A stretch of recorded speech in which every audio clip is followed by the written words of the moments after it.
Ladies and gentlemen, it is officially Season 3 day. It is Season 3 of Modern Warfare 2 and Warzone 2, and if you're watching this video, the patch notes are out and either the update is already live or very, very close to going live, depending on when you're watching it. So essentially what we do when a new season comes out is two things on the very first day. First off, we go over all the patch notes, talk about everything that is changing, all the new features, everything like that.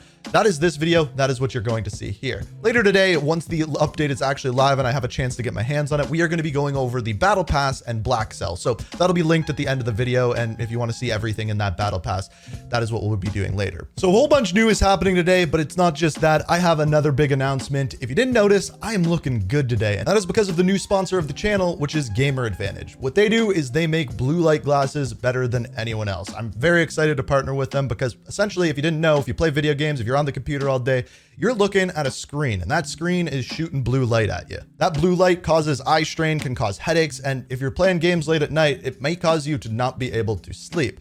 With Gamer Advantage, they have amazing blue light glasses, which are incredibly durable, that also look great. So you're gonna hear a lot more about them on the channel. If you ever wanna pick up any of their products, I am wearing the Inferno glasses. My girlfriend wears the Horizon glasses. They both look absolutely incredible.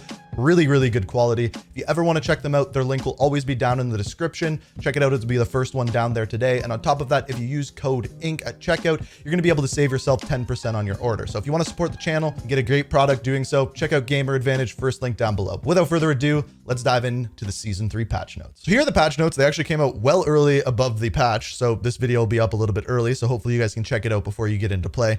But it starts out with just some big things. First of all, Ricochet anti-cheat. We've already talked about that on the channel. They've added in a few new features where if you're a cheater and you're shooting at someone, they would literally go invisible, which is pretty cool. Then we have the Battle Pass. So first of all, Black Cell is the biggest new thing. We're going to have a separate video coming out on this today, but when you look at this, you'll see that some of the skins look really cool. When you look at how it's actually going to work, up at the top, there's a whole other section for this Black Cell section of the Battle Pass. As you can see, the 0% over there of the total Battle Pass, and then Black Cell is up there. We're going to dive into that later today once it's actually released. Now, after this, we have the new event. So this is called the Trophy Hunt event, and as far as this goes, it works a little bit different in multiplayer and a little bit different in Battle Royale. So as far as multiplayer goes, every time you kill an individual player who's a unique player, so essentially you can get 6 of these a game. If you're playing Ground War, you can get a little bit more. Whereas in Battle Royale, the difference is you can get them from AI and you can get them from players, but you either have to bring them to a buy zone or you have to extract with them in DMZ or at the end of the game. So you have to win the game within Battle Royale, or you can bring them to a buy zone.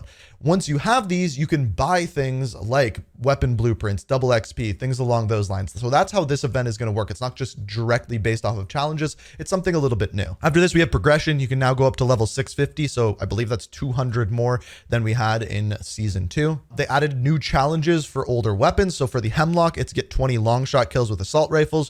For the KV broadside, it's get 10 one-shot kills with shotguns. And for the Kadachis, it's 20 kills with melee weapons. So relatively easy. The hardest one there is the 20 long shots. As far as our new weapons, we have the FJX Imperium, which is the intervention from the original Modern Warfare 2. They did announce that they are putting out a retro audio pack, which is going to give a bunch of weapons OG sounds from the original Modern Warfare 2, which I'm guessing will include this weapon. So I don't know when that's coming out, but at some point during Season 3 that is, which is pretty cool. And then we have the Cronin Squall Battle Rifle. Both of these are within the Battle Pass. This one is a bullpup semi-automatic battle rifle. All right, so the next part here is weapon balancing. And essentially what I'm gonna do here is go to an individual weapon and then tell you whether or not it is a buff or a nerf. And if it's a big one, I'll kind of explain what is happening with the weapon. So the ISO Hemlock got a nerf mainly to the damage ranges. So what this means is does less damage, gonna be a worse weapon. With the M13B, the headshot damage is reduced, lower torso damage, mid-range damage. So all in all, a big nerf to the M13. The STB 556 got basically a really big buff. Headshot damage increased, leg damage increased, mid-range damage increased. So this is just going to be a better weapon all around. However, the mid-range damage was reduced as a whole, but the distance was increased. But overall, a big buff for the STB. The TAC 56, this one's shocking to me because this was already a really good weapon. Headshot damage got increased, just an overall buff for this weapon. Then we get into battle rifles. So for the FTAC Recon, movement speed increased, semi-auto leg damage increased. So overall, a buff to the FTAC Recon. Lockman 762, you can move a little bit faster with it, so a buff. You're going to notice that some of these here are in Warzone 2 only. So overall, most of these buffs are specifically for Battle Royale and DMZ. But The movement speed increased with the SO14, and the semi-auto minimum damage to armor is increased as well, so better against armor. The TAC V got a buff all around.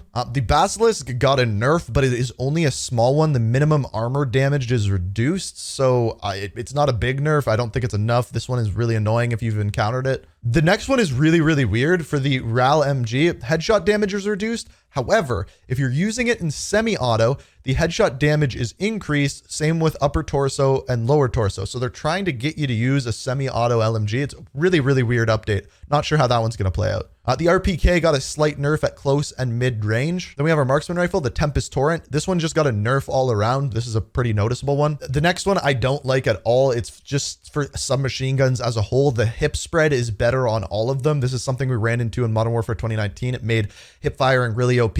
Not a big fan of it, but hey, they're doing it. The BAS P just got all around a buff. All damage ranges increased and the ADS move speed increased. So all in all, a better weapon. The Lockman sub got a headshot nerf and then burst fire nerfs. I don't know who uses this in burst fire, but not me. The MX9, the sprint to fire speed increased. The Vaznev got a headshot damage decrease, and same with the Vel 46. So all in all, they're nerfing a lot of headshot damage, which I don't know if is a good thing or a bad thing. It's going to reduce the time to kill, but also there's a skill gap there where if you hit headshots, you should be rewarded for it. Now, specific attachments, these are great. The snake shot, maximum armor damage added, so you can't just nuke someone with this thing. So this is important. The explosive, so the explosive bolt weapons equipped with explosive ammunitions are now able to down a fully armored player in one shot in Warzone 2 only. That is your one-shot kill sniper. You have to use explosive ammunition, and that is how they are going to work. They also added explosive ammunition for the MCPR 300. The ISO Hemlock, the 300 blackout rounds, I believe overall got a nerf, but the headshot damage got increased. So as a whole, it's going to perform a little bit worse. As you can see, long-range damage decreased, same with mid-range damage. But if you hit your headshots, it's going to help you a little bit.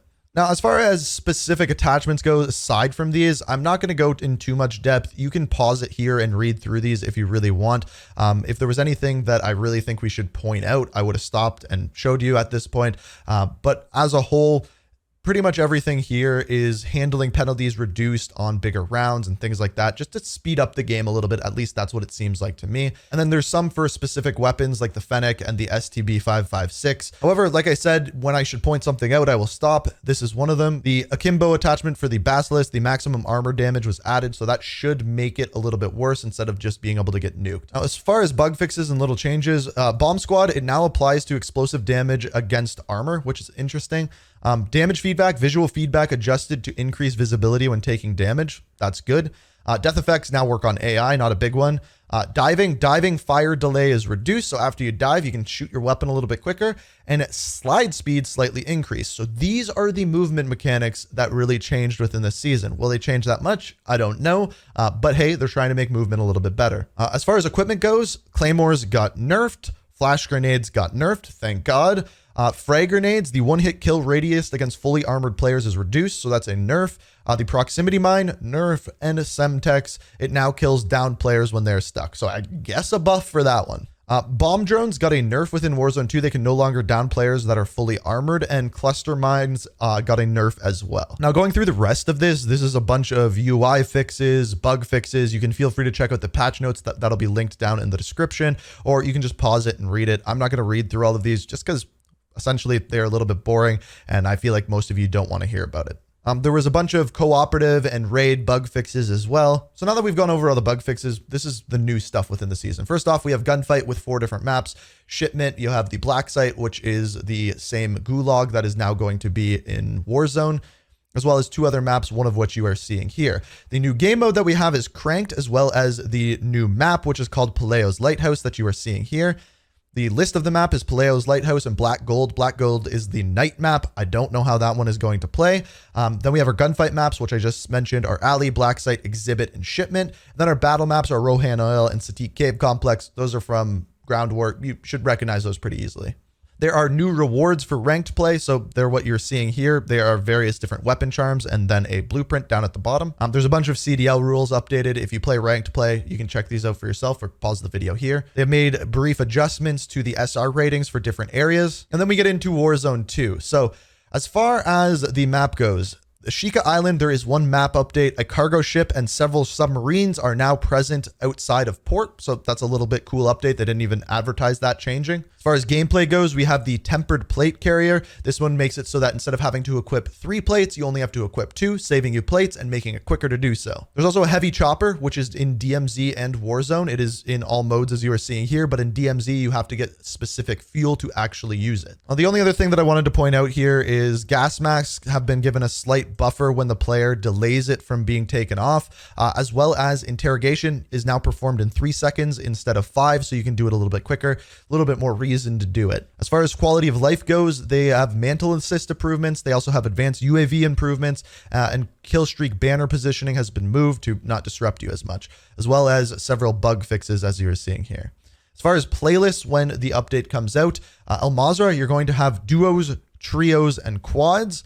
As far as Massive Resurgence, which is the new mode, this is the one where it works like Ashika Island, but this time it's on Al Mazrah. They have trios and quads. On Ashika Island Resurgence, they have solos, duos, and quads. No idea why they don't have trios, but I guess they didn't want it. They go a little bit more in depth as far as Massive Resurgence goes. It essentially works the exact same as Ashika Island, including different ways that you can speed up your timer.